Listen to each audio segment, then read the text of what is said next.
Economics class में आप सभी का स्वागत है।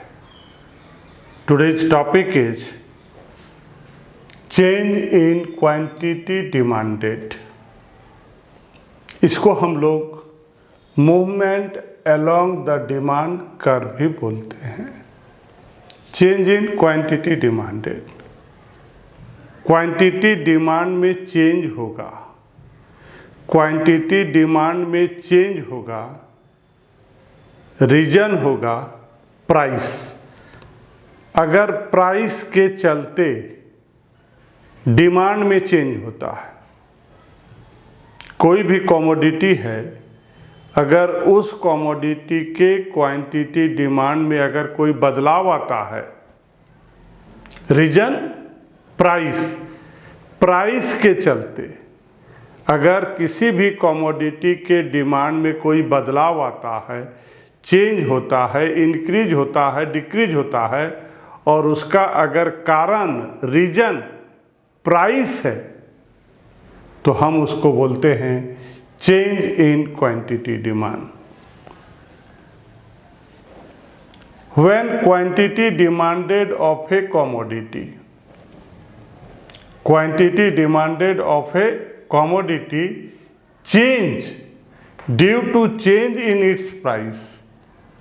अगर किसी कमोडिटी के प्राइस में चेंज होता है, अगर किसी कमोडिटी के प्राइस में चेंज होता है,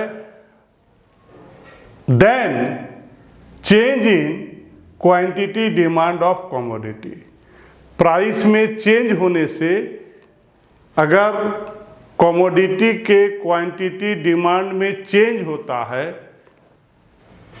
keeping other factor constant, price के अलावा और जो बाकी फैक्टर हैं वे क्या रहेंगे? कांस्टेंट रहेंगे। That means there is no change on the factor. बहुत सारे फैक्टर होते हैं जिसमें एक कमोडिटी का प्राइस होता है, तो प्राइस को छोड़ करके बाकी जो फैक्टर हैं वो कांस्टेंट रहेंगे, उसमें कोई चेंज नहीं होगा। सिर्फ किसमें होगा चेंज? प्राइस में। सारे फैक्टर कांस्टेंट होंगे और केवल प्राइस में चेंज होगा, और उस प्राइस में चेंज के चलते जो कमोडिटी का क्वांटिटी डिमांड है, अगर उसमें चेंज हो जाता है, बदलाव आ जाता है, इंक्रीज हो जाता है, डिक्रीज हो जाता है, तो उसको हम लोग बोलते हैं चेंज इन क्वांटिटी डिमांड। उसको क्या बोलते हैं? Change in quantity demand. इस डायग्राम के द्वारा आपको क्लियर हो जाएगा। Change in quantity demand occurs due to, ये जो चेंज इन क्वांटिटी डिमांड होता है किसके चलते होता है? Change in price. अगर प्राइस में चेंज हो जाए और बाकी फैक्टर कांस्टेंट रहेगा तो क्या होगा? Change in quantity demand. और जब प्राइस में चेंज होता है तो क्या होता है? Movement along the down demand curve. तो डिमांड कर्व में जो क्या होता है? मूवमेंट आ जाता है। Movement along the demand curve. जो डिमांड कर्व है हमारा, यहाँ आप देख रहे हैं डी, ये जो डिमांड कर्व है इसमें क्या होता है? मूवमेंट आता है। प्राइस के चेंज होने से क्या आता है? डिमांड कर्व में मूवमेंट आता है। ये मूवमेंट दो तरह से हो सकता है, आइदर डाउनवर्ड मूवमेंट और अपवर्ड मूवमेंट। ये दो तरह का मूवमेंट होता है, एक डाउनवर्ड और एक अपवर्ड। डाउनवर्ड यहाँ देखिए, ए से बी की ओर आना डाउनवर्ड मूवमेंट, ए से सी की ओर जाना अपवर्ड मूवमेंट। ये जो हमारा डाउनवर्ड मूवमेंट होता है उसको हम लोग बोलते हैं एक्सपेंशन इन डिमांड।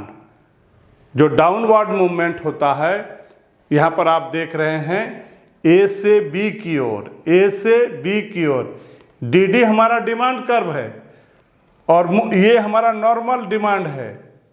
आप देख रहे हैं प्राइस ओपी और क्वांटिटी ओक्यू। ये जो ए देख रहे हैं ये आपका नॉर्मल डिमांड है। प्राइस के चेंज होने से जैसे ही हम प्राइस को क्या कर देते हैं, यहाँ देखिए पहले मेरा ओपी था, प्राइस को कम कर दिए OP1, तो प्राइस को कम कर देने से मेरा डिमांड इंक्रीज कर गया, डिमांड में चेंजेज हो रहा है। तो ये जो मेरा पॉइंट ए था वो उठ करके कहाँ आ गया, बी आ गया। ठीक उसी तरह से अगर हम प्राइस को इंक्रीज कर देते हैं तो डिमांड मेरा कम हो जाता है, OQ हो जाता है। ये पॉइंट सी है।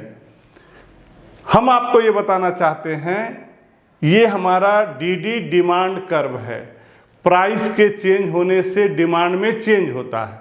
आप यहाँ पर देखिए, जैसे मेरा प्राइस पहले OP था तो उस समय डिमांड मेरा OQ था, तो ये पॉइंट ए शो कर रहा है, डिमांड जो है कर्व वो पॉइंट ए को शो कर रहा है। अब आप क्या कर रहे हैं, ये जो मेरा OP प्राइस था, प्राइस को कम कर दे रहे हैं। तो जैसे ही आप प्राइस कम करते हैं, लॉ ऑफ डिमांड के द्वारा जानते हैं, क्वांटिटी मेरा क्या है, डिमांड मेरा इंक्रीज कर जाता है। प्राइस को डिक्रीज करने से डिमांड मेरा क्या हो जाता है, इंक्रीज हो जाता है। यहाँ पर देखिए, पहले Q था, अभी OQ1 हो गया। OP1 प्राइस है और डिमांड मेरा OQ1 है। तो ए से जो डिमांड कर्व का जो मूवमेंट है वो ए से कहाँ आ गया, बी आ गया।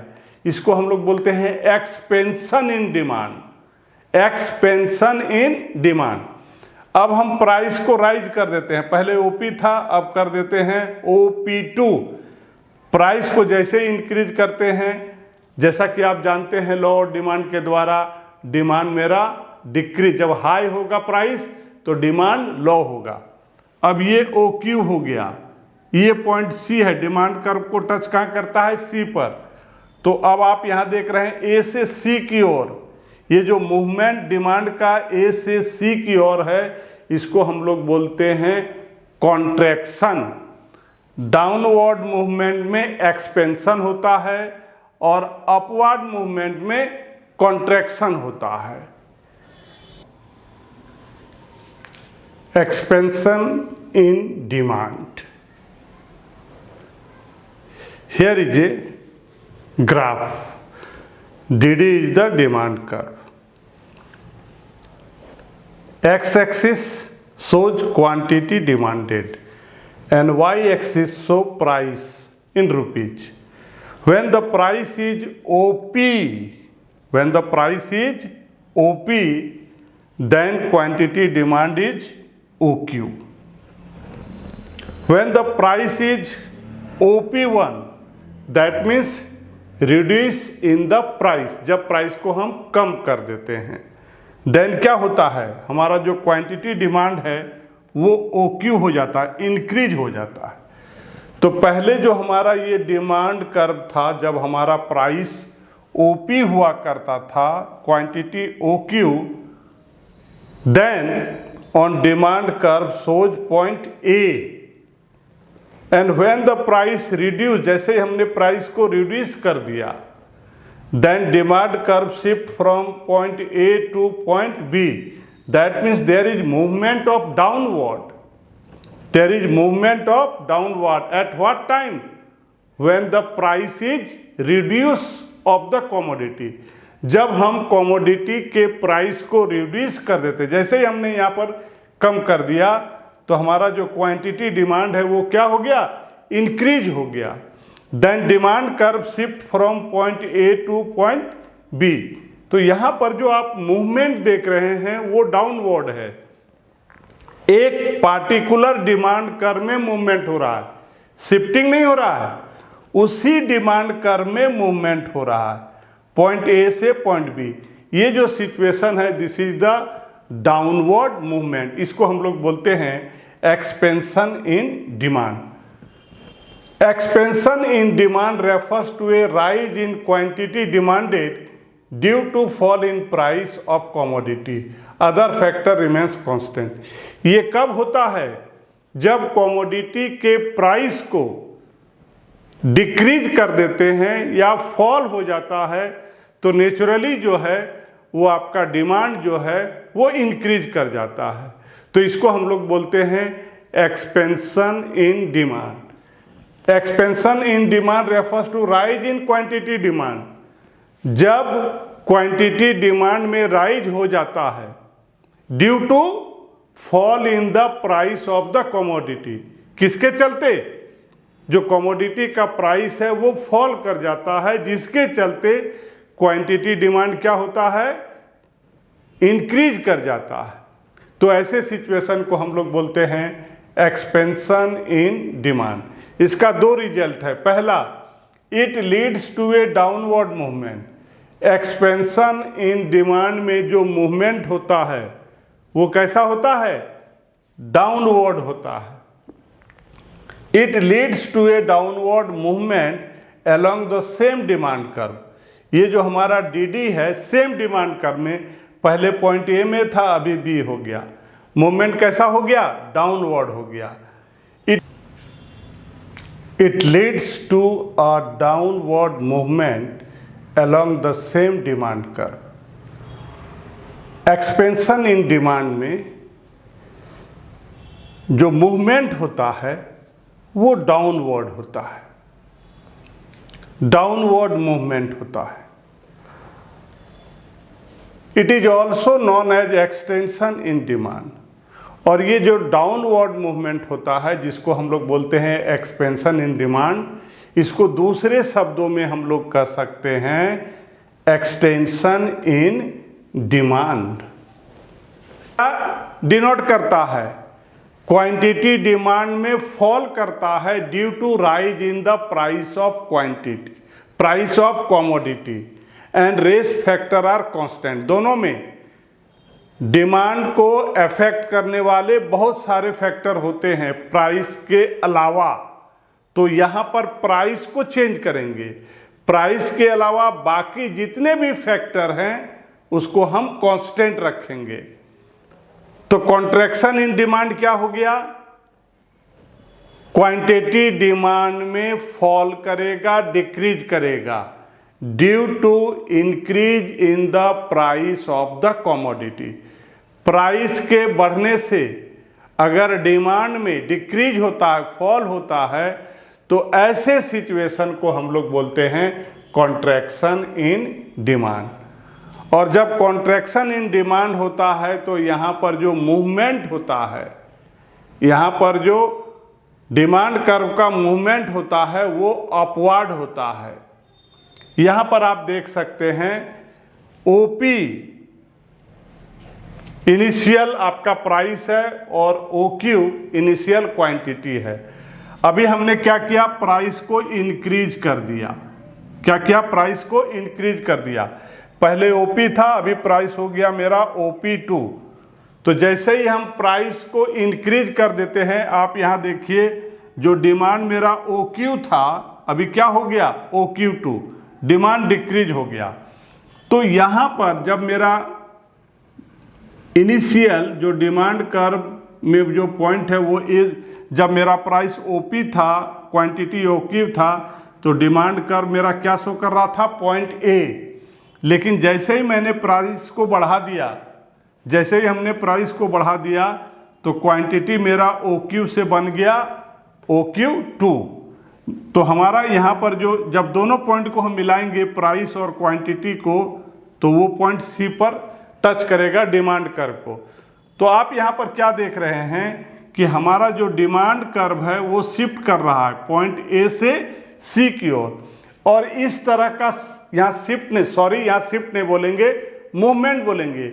जब एक पार्टिकुलर डिमांड कर्व में मूवमेंट जब ये करता है तो उसको हम लोग मूवमेंट बोलते हैं, शिफ्ट नहीं। शिफ्ट का मतलब सीधे उठ करके यहाँ से यहाँ जाना। यहाँ पर क्या है?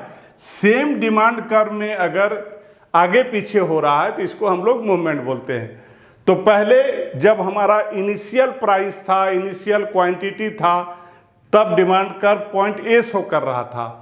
लेकिन जैसे ही हमने प्राइस को इंक्रीज कर दिया तो डिमांड मेरा क्या हो गया? क्वांटिटी डिमांड फॉल कर गया, रिड्यूस कर गया। Then what point showing? Point C। तो आप यहाँ पर देख रहे हैं पॉइंट A से C का जो मूवमेंट है इसको हम लोग बोलते हैं अपवर्ड मूवमेंट, और दूसरे शब्दों में इसको हम लोग बोलते हैं contraction in demand. Contraction in demand refers to fall in quantity demand due to rise in the price।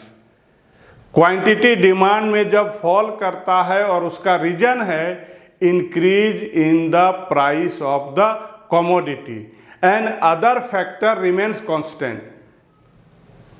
Demand को अफेक्ट करने वाले बहुत सारे फैक्टर होते हैं, उसमें एक प्राइस भी है, लेकिन हम क्वांटिटी डिमांड चेंजेज में प्राइस के चलते अगर डिमांड में चेंज होता है तो उसको हम लोग बोलते हैं चेंज इन क्वांटिटी। तो अभी हम लोग पढ़ रहे हैं चेंज इन क्वांटिटी डिमांडेड। यहाँ पर डिमांड में चेंज का कारण क्या है? प्राइस है, और बाकी जो फैक्टर हैं जो डिमांड को अफेक्ट करते हैं वे सारे यहाँ पर क्या हैं? कांस्टेंट हैं, स्थिर है। There is no change on that factor. It leads to an upward movement along the downward curve. Contraction in demand में जो मूवमेंट होता है वो अपवर्ड मूवमेंट होता है। पहले मेरा नॉर्मली क्या था? ओपी प्राइस था और ओक्यू क्वांटिटी था।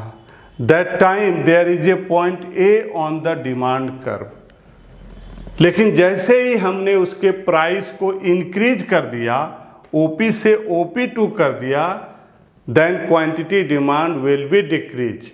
क्या हो गया? OQ से OQ2 हो गया। जब दोनों को हम वर्टिकली एक्सटेंड करेंगे तो डिमांड कर्व में कहाँ पर मिलता है? ये C पर मिलता है। तो यहाँ पर आप क्या देख रहे हैं? जो मूवमेंट हो रहा है वो A से C की ओर हो रहा है। तो A से C की ओर जो मूवमेंट हो रहा है इसको हम लोग बोलते हैं upward movement, that is contraction in demand.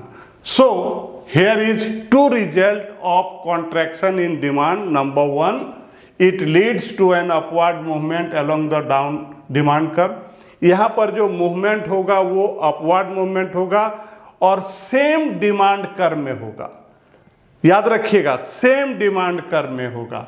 और दूसरा, it is known as decrease in quantity demand. इसको हम लोग, ये जो अपवर्ड मूवमेंट है उसको हम लोग कह सकते हैं डिक्रीज इन क्वांटिटी डिमांड। अगर आपको मेरी वीडियो अच्छी लगती है तो वीडियो को लाइक कीजिए, शेयर कीजिए और चैनल को सब्सक्राइब कीजिए। Thank you.